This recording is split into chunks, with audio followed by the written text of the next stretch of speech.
Problem 32 is a network capacity model. In this problem, we're trying to figure out what is the overall capacity of the network between node 1 and node 8. We've got several different arcs that connect nodes throughout the network. Arc, or the road between nodes 1 and 2, has a capacity of 10 units. Between 2 and 5, there's a capacity of 6 units. Between 5 and 8, there's a capacity of 8 units. So if we were looking only at this route through the network, the capacity of that particular route would be 6. We can only get 6 units between node 2 and 5. Of course, with an internet-connected network, the problem is a little bit more complicated because we've got several different routes that we can take at any given time. Taking a look at the arc between node 2 and 3. This particular arc has two capacities on it. 3 if we're moving from 2 to 3, 5 if we're moving from 3 to 2. Now each arc in the network will be modeled by a decision variable. x23 and x32 will be different decision variables, each with a different capacity. So as we go to define our decision variables, xij will represent the number of cars in this particular problem that are moving between nodes I and j.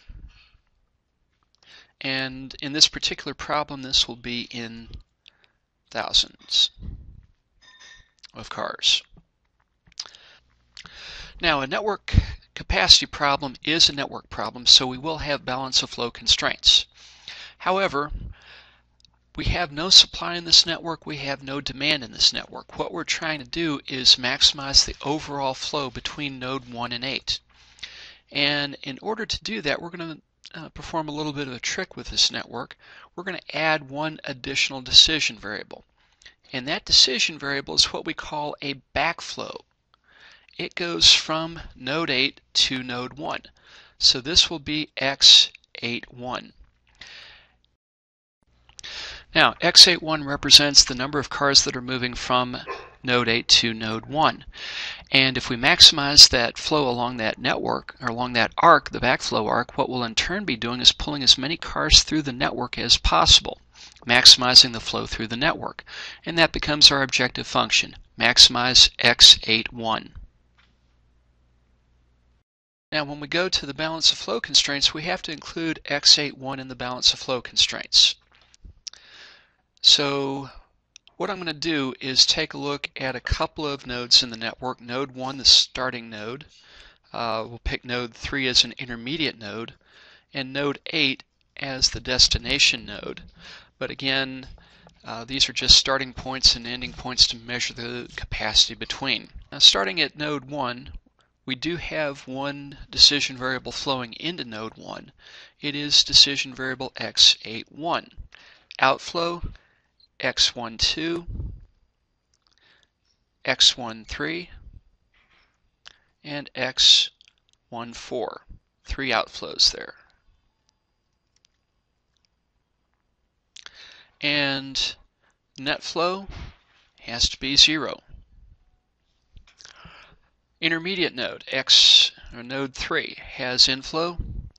x13 is the inflow.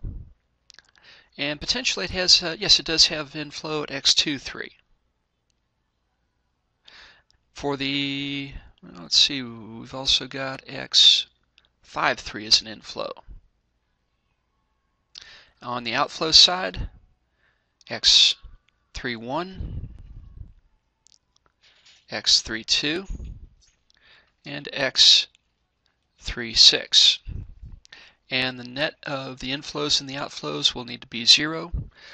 When we go down to the last node in the network, node 8, it has several inflows, x58,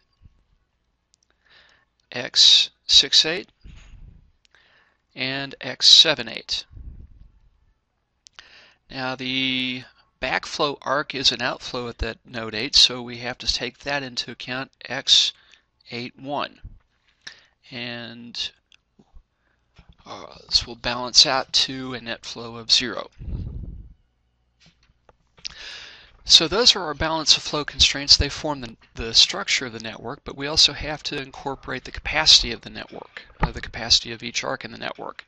Each decision variable will have its own maximum capacity.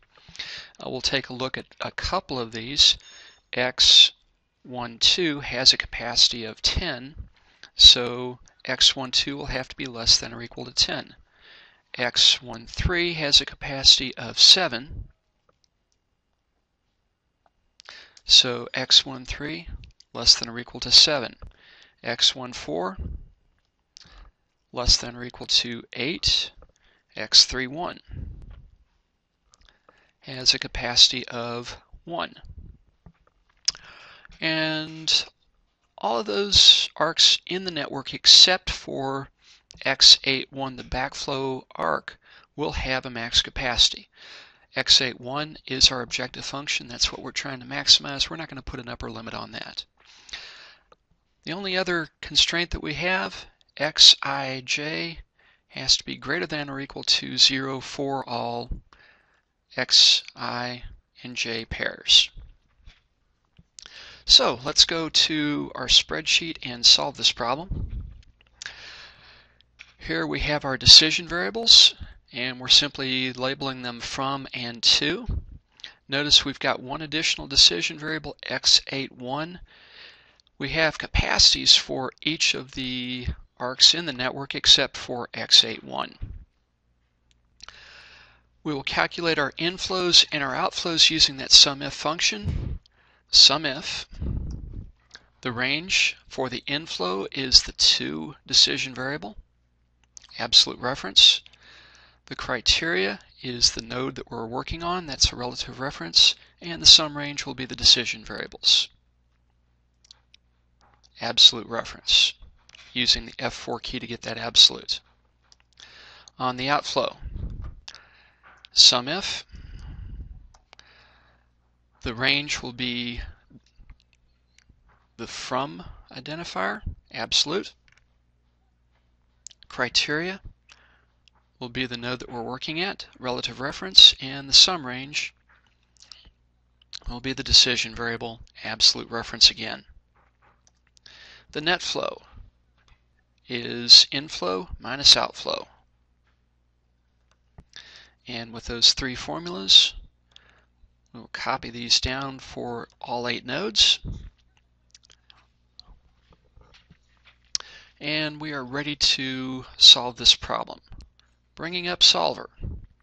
Our target cell is the decision variable X81. And we want to make X81 as large as possible.